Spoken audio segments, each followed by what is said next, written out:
एक कितनी सुंदर कथा याद आई, गजेंद्र मोक्ष। ध्यान से सुनिएगा। गजेंद्र जब भगवान नारायण को पुकारता है, सबको कथा पता है कि गजेंद्र अपने परिवार के साथ सरोवर स्नान करने, नदी स्नान करने गए तो एक ग्राह ने, मगरमच्छ ने पैर पकड़ लिया। सबने खूब प्रयास किया लेकिन गजेंद्र बाहर नहीं आए। 3 दिन 4 दिन निकल गए लेकिन कोई निकाल नहीं पाया। तब गजेंद्र को अपने पूर्व जन्म में गजेंद्र इंद्रद्युम्न नाम का एक राजा था, और उस जन्म काल में इंद्रद्युम्न राजा ने एक स्तुति लिखी थी। वो स्तुति एक जन्म बाद गजेंद्र के रूप में उसको याद आई, और तब वह उस स्तुति का गान करता है। पूरी स्तुति में किसी देवी का नाम नहीं, किसी देवता का नाम नहीं, किसी का नाम नहीं लेता। सब देवी देवता आकाश में खड़े हो गए हैं, गजेंद्र की ओर देख रहे हैं, लेकिन कोई भी नहीं जा रहा, क्योंकि सब मानिना बन के बैठे हैं कि हमें पुकारे तो हम जाएगा।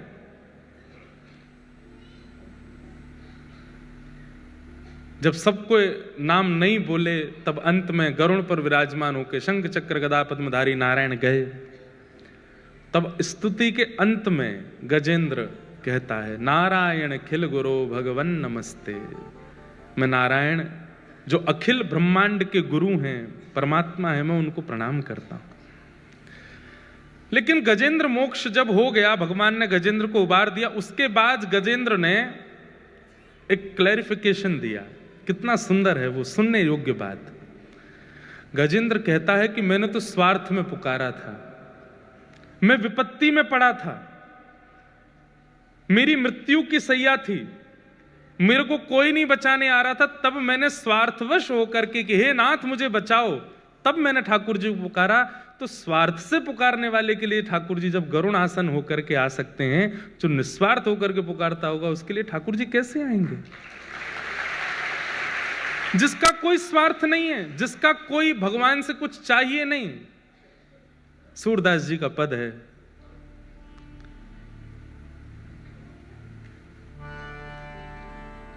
जैसे राखो तैसे रहूं, जैसे राखो तैसे रहूं, जानत हो सुख दुख सब जन के, जानत हो सुख दुख। गाओ, कठिन थोड़ी है। जानत हो सुख दुख सब जन के, जानत हो सुख दुख सब। आप सब जानते हैं नाथ, तो फिर मैं क्यों कहूं? मुख से कछु न कहूं, मुख से कछु न रहूं, जैसे राखो तैसे रहूं, जैसे राखो तैसे। मारा गिरधर लाल थारो न चायो ना चूरे, मारा गिरधर लाल थारो न चायो। जा रंगरा कपड़ा पहरावे, वैसो ही स्वांग बनाऊं, जा रंगरा कपड़ा पहरावे, वैसो ही स्वांग बनाऊं। हो जैसो बोल बुलावे मुख सो, जैसो बोल बुलावे मुख, मैं तैसी बात सुनाऊं सुनाऊं मारा गिरधर लाल, थारो नचायो नाचूं मारा गिरधर लाल। भक्ति का असली स्वरूप है ये। आपको चंग आती है कीर्तन में नृत्य करने की, अच्छा लगता है भजन, वो एक अलग बात है, परंतु भक्ति का मूल रूप यही है। हमारी इतनी भी इच्छा नहीं है, हमारा इतना भी भाव नहीं है, हमारा इतना भी श्रेय नहीं है, सब कुछ ठाकुर जी पर अर्पित है। जो तू तन को रोग लगावे, क्या है आगे, क्या, हाँ, ओढ़ सरिस सो जाऊं, जो तू काल रूप बने आवे, जो तू काल रूप बने आवे, मैं लपक गोद में आऊं, हाँ मारा गिरधर लाल, थारो नचायो नाचूं मारा गिरधर लाल, थारो नचायो। तो मूल भक्ति का स्वरूप यही है। हमें ठाकुर जी से कुछ नहीं चाहिए, हम आपके हवाले हैं, आप चाहे हमारे संग जैसे करो, हम अपनी तरफ से कोई इसमें बहुत प्रयोजन या बहुत योजनाएं नहीं बनाएंगे। और हम आपको बहुत उदाहरण दे करके भक्तों के चरित्र सुना करके तो सिद्ध करते ही हैं, पर हम ये बात कह दें, भगवान की नजर नहीं लगे इस बात को, हम ऐसे ही हैं। हमारा सच में कोई निधान नहीं होता कि हमें कब क्या पहनना है, क्या बोलना है, क्या खाना है, क्या पीना है, कहाँ जाना है, कहाँ नहीं जाना है, क्या करना है, नहीं करना है। पिछले कुछ वर्षों में इसका निधान हमारे हाथ में बिल्कुल नहीं है। आज हमने वस्त्र भी, पटका भी दूसरा निकाला, धोती भी दूसरी निकाली। हमारे भट्ट जी आए, बोले महाराज जी ये वाला पटका पहना दो, ये वाली माला पहना दो, ऐसे ये हाथ में ये कड़ूला पहना दो, पैरों में ये पहना दो। नहीं नहीं ये उतार दो, उतार लो। कान में बचपन से बाली पहनते, हमारी माँ बोली बहुत दिन अब इसको थोड़ा ठीक करवाऊंगा, लाओ दो, मैं उतार लो। सब बोले कहाँ गई, मैंने कि पता नहीं, जो पहना दे पहन लें, उतार दे उतार लें। तो उसमें भी क्या है विधान कि जो कुछ भी लोग करा रहे हैं हाँ, इतना विवेक तो होना चाहिए कि कोई भाइयों कहते चलो पब चलो हमारे संग, वहां थोड़ी जाओगे, ले चलो, ऐसा थोड़ी है। अब वहां चलो, उस गलत जगह पे चलो, ऐसे थोड़ी, वहां थोड़ी जाएंगे। इतना बुद्धि विवेक तो है कि जो अयोग्य है उसकी विवेक तो सत्संग आपको देता है, पर अपनी सुख की व्यवस्थाओं में अपनी इच्छा नहीं है, ठाकुर जी की इच्छा। गजेंद्र तो कहते हैं कि मैंने स्वार्थ से पुकारा तो वो आ गए रक्षा करने के लिए, अगर मैंने निस्वार्थ से पुकारा होता तो मुझे क्या प्राप्त होता, मैं वो सोच करके चिंतित हो रहा हूं। यदि मैंने निस्वार्थ से पुकारा होता तो क्या होता। तो वैष्णवों की 3 निष्ठा में सबसे पहली निष्ठा नाम निष्ठा। जब आप नाम उच्चारण करते हैं, आप राम भी अगर कहते हैं तो आपको राम जी का स्मरण होना चाहिए। अब आपको स्मरण कैसे करें? नव कंज लोचन कंज मुख कर कंज पद कंजा। कंज किसे कहते हैं? ये है कंज, कमल। जिनके कमल जैसे नेत्र हैं, जिनके कमल जैसा मुख है, जिनके कमल जैसे हाथ हैं, जिनके कमल जैसे पैर हैं, जिनके कमल जैसा सर्वांगीण अंग है, ऐसे प्रभु श्री राम। अब आप चिंतन करो, देखो कितनी सुंदर झांकी। ठाकुर जी हैं नील वर्ण के और आंखें कैसी हैं? कमल जैसी। तो जैसे मानो नील सरोवर में 2 कमल रखे हों। ठाकुर जी के हाथ कैसे हैं? कमल जैसे, मानो नील वर्ण में 2 कमल यहां। चरण कैसे? कमल जैसे। हम लोगों का एक स्वभाव है, संसार के विषय का चिंतन हम बहुत जल्दी कर लेते हैं, लेकिन भक्ति में चिंतन हमसे बनता नहीं।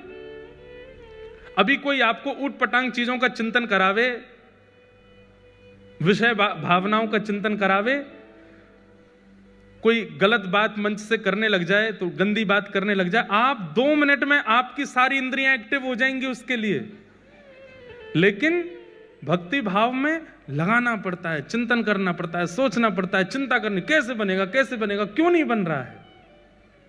क्योंकि हमारा स्वभाव उस तरफ नहीं है, हमारी चित्त वृत्ति उस तरफ नहीं है, हमारी चित्त वृत्ति काम भोग की ओर है। तो वहां का चिंतन 2 मिनट में, गलत गाने सुन लेते हैं, गलत दृश्य देख लेते हैं, 2 मिनट में सब कुछ करना भी नहीं पड़ता, तो भी हमारी इंद्रियां सब सजग हो जाती हैं। और यहां इतनी कथाएं सुनने के बाद, नाम जप करने के बाद भी ठाकुर जी के प्रति चिंतन नहीं बन पाता। इसलिए प्रयास कीजिए, जब जब नाम उच्चारण करो तब तब या तो नामी का या नामी के धाम का चिंतन करो। जितनी बार नाम उच्चारण हो, वृंदावन का स्मरण हो, ब्रजवासियों का स्मरण हो, रसिकों का स्मरण हो, संतों का स्मरण हो, जितनी बार राम नाम उच्चारण करो। हमारे वृंदावन में एक बाबा रहते थे, उपासक थे राम जी के, रहते थे वृंदावन में। और जब बिहारी जी का दर्शन करते थे तो कहते जय हो अवध बिहारी लाल की। ब्रजवासी कहते बाबा का है वो, बावड़ा है वो, है वृंदावन बिहारी लाल है, अवध बिहारी बोले। राधा वल्लभ जी के पास जाते तो राधा वल्लभ जी के पास जय हो जानकी वल्लभ लाल की जय हो। राधा रमन जी का दर्शन करने जाते जय हो जानकी रमन लाल की जय हो। सब ब्रजवासी कहते बाबा तेरी कैसी बुद्धि। यमुना जी में जाते जय हो सरजू मैया को जल कितना सुंदर है। ब्रजवासी तो अल्लड़ होते ही हैं, बाबा तुम वहीं क्यों ना मरे, अयोध्या जाके पूरे वृंदावन में अयोध्या को नाम जपे। तो कितनी सुंदर बात कहते बाबा। किसी ने कही आप इतना क्यों राम जी का मंदिर में जाते हो, ठाकुर जी के नाम लेते हो राम जी का। तो बाबा बोले जब, अभी कथा तो बड़ी है पर मैं सूक्ष्म में सुना दूं, जब राम जी लौट करके आए अयोध्या तो शत्रुघ्न लाल जी को उन्होंने मथुरा भेजा था दैत्य वध करने के लिए। और उसके बाद शत्रुघ्न लाल जी वर्षों तक मथुरा में रहे राम जी के विरह में। तो वो बाबा बोले कि शत्रुघ्न लाल जी यहीं व्रज में विराजते हैं, उनको राम जी की बहुत याद आती है, तो मैं सब जगह राम राम राम राम गा करके उनके हृदय को प्रसन्न करता हूं, उनके हृदय को आनंदित करता हूं। सोचिए लोगों की कितनी ऊंची भावना हो जाती है। हम वृंदावन में जाकर के नहीं कर पाते वो काम जो वो वृंदावन में रहकर अयोध्या का स्मरण कर रहे हैं, अयोध्या जाके वृंदावन का स्मरण कर रहे हैं।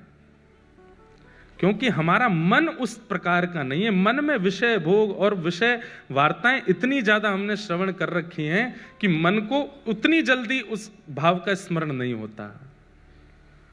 अभी नाम ले लें बड़ा पाव, तो कितनों के जीव में तुरंत स्वाद भी आ जाएगा, चिंतन भी आ जाएगा, उसका रस भी आ जाएगा और दुकान भी दिख जाएगी, वो वाली दुकान सबसे अच्छी, वहां मिलता है बढ़िया वाला, उसमें चटनी भी अच्छी मिलती है, ये भी बढ़िया मिलता है।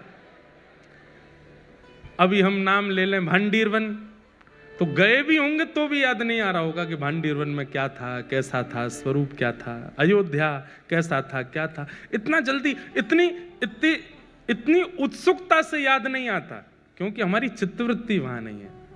तो वैष्णव की पहली निष्ठा नाम निष्ठा। नाम जपिए पर नाम के साथ साथ धाम का या नामी का या धाम के वैष्णवों का चिंतन किया कीजिए, तब नाम सार्थक है। आप विश्वास मानिए 2 लाख नाम जप लीजिए, लेकिन 2 नाम जप लीजिए हमारी कही रीति से, वो 2 नाम 2 लाख पे भारी है। वैष्णव चिंतन के साथ, धाम के चिंतन के साथ। दूसरी निष्ठा है वैष्णवों की, पहली निष्ठा नाम निष्ठा, दूसरी निष्ठा एकादशी निष्ठा। एकादशी भार नहीं लगना चाहिए, एकादशी उत्साह के साथ होना चाहिए। अच्छा, भगवत संबंधी किसी भी कार्य में भार नहीं लगना चाहिए। सुबह सुबह कई लोग 2-2 घंटे पूजा करते हैं अपने घर में, और 2 घंटे पूजा करने के बाद जब निकलते हैं तो आकर के अल्लाह भाई चाय दो, थक गए हम।